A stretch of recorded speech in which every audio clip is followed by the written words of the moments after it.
Okay, we will continue our discussion on uniform circular motion, right? And we have had a discussion on motion in a horizontal circle when we discussed the conical pendulum. And time now to discuss motion in vertical circle. To begin with, let me demonstrate what we exactly mean by motion in a vertical circle. So I have an old hands-free over here, and I'm going to use this to demonstrate as to what we exactly mean by motion in vertical circle. So let's say we have this string, as you can see over here, and I'm holding it over here, right? And this is a string, and let's assume that this particular part does not have any mass, and this is just a string, massless string over here, and there's no mass attached over here. So when I hold it at this particular point and I start moving it in this particular way, it's motion in the horizontal circle or conical pendulum. But when we start moving it in the vertical plane, for example, I hold it over here and I start moving it in this particular way, right? Then the motion, the circle that is getting formed is in the vertical plane, as you can see it, and this is known as motion in vertical circle.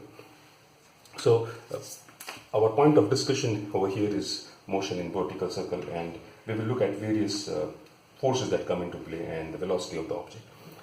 So let me first draw a circle. I'll just use a free hand to draw a circle. I hope I get a nice circle over here. Right? And let us say this is the center, and let's say this is the string or the thread that I'm moving around in circular path. So this thread is moving in this particular, let's say it's moving in the anti-clockwise direction, and this is the center of the circle. And let us say the length of this thread is, let us say, L. Now, as you saw in the demonstration, that short demonstration I showed, this string, when it is moving in a circle, it is under tension. It's fully stretched and it's moving in tension. And let us say the tension in the string is T, which leads to the generation of the centripetal force. And this string is moving in this particular path. Let us call this point B. Let us call this point A. And now let us assume that we attach a mass over here. So there's a mass M over here. And now we again do the same thing. We hold it over here, and this particular string is performing circular motion, let us say in the anti-clockwise direction. Now we have a mass attached over here, and what we'll do is we'll look at a random position. Right? Let us say this is the zero position, this is the reference point. We're starting from over here, and let's say we pick up any random position which is turning through angle theta, and the mass is over here. Now in this case, the tension, there will be tension in the string, because even if there is no mass, there is tension in the string, which is T over here. This mass now will cause a downward force mg acting in the downward direction, and now I can take up two components of this particular force. So let us say I take two components of this particular force, and let us say the one force is in a tangential direction, let's say, and so let's say this is one component of the force, and this is the other component of the force. So this force mg has two components, one acting tangential to this circular path and one which is opposite to the direction of the tension. If I take this angle theta, this angle will also be theta. And if I take now trigonometry, what I can see is that this will turn out to be mg cos theta, because cos theta is adjacent side upon hypotenuse, and this force, this will turn out to be mg sine theta. So now I can see over here that a number of forces have come into play. Tension in the string acting toward the center of the circle, and mg cos theta is acting in the downward direction.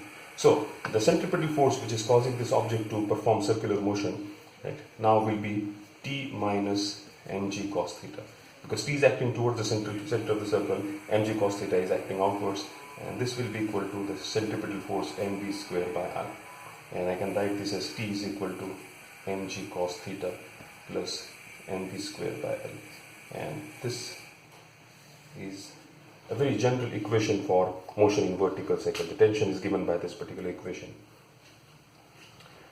Let's take this discussion further. Let us say at this particular point, at point B,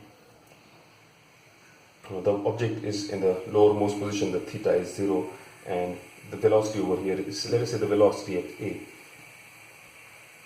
has got a certain value, right? Let us say it is 0.01 meter per second, let us say. Now what should happen is that there has to be a certain velocity over here, right, because of which the object is able to pass through location A. And for that, the condition required is that when it is in this particular position, the tension has to be greater than 0. So when this string goes up, right, it goes up, when it comes over here, the tension over here has to be greater than 0. Only then it can move ahead, it can complete. If the tension is 0 or less, or at any particular location, if the tension comes out to be 0, the string will collapse and fall downwards. So what we want to do is, we want to assess, or we want to investigate this particular motion assuming t is equal to 0 at this particular location. So we will focus our attention on this particular point, and we will use this equation t is equal to mg cos theta plus mv square upon L. Now let us say we take the value of t as 0 and find out the value of v in this case. So I will take t is equal to 0, and the object has turned through an angle 180 degrees, so theta is 180 degree. So the equation this equation will become 0 is equal to mg cos 180 plus m VA. I'll put over here VA because we are finding out the velocity, or we are looking at, or we are applying this equation at point A. So 0 is equal to this. So 0 is equal to mg cos 180 is minus 1, so this will become minus plus mVA square upon L. Therefore, mVA square upon L is equal to mg, and if I solve this for n, will get constant, and VA square is equal to GL, and therefore I can write down VA is equal to square root of GL. So we have obtained the equation for VA. So the velocity of the object when it is over here, or this system, I will call this the spring and the mass system. The system when it is over here has to be square root of GL. If it is less than this, the tension over here will be less than 0 and it will collapse. So what we are concluding from this calculation is that if the object has to successfully complete the circular motion, that means it has to pass through point A without collapsing down, then the velocity over here has to be square root of GL minimum. If it is more than that, certainly it can move ahead, but if it is less than that, the tension will become 0 before it reaches over here and the spring will collapse. And this particular velocity is known as critical velocity, and we sometimes denote it by VC. VC is equal to square root of GL. Right? So we have looked at the critical velocity in this particular case, and its value is square root of GL.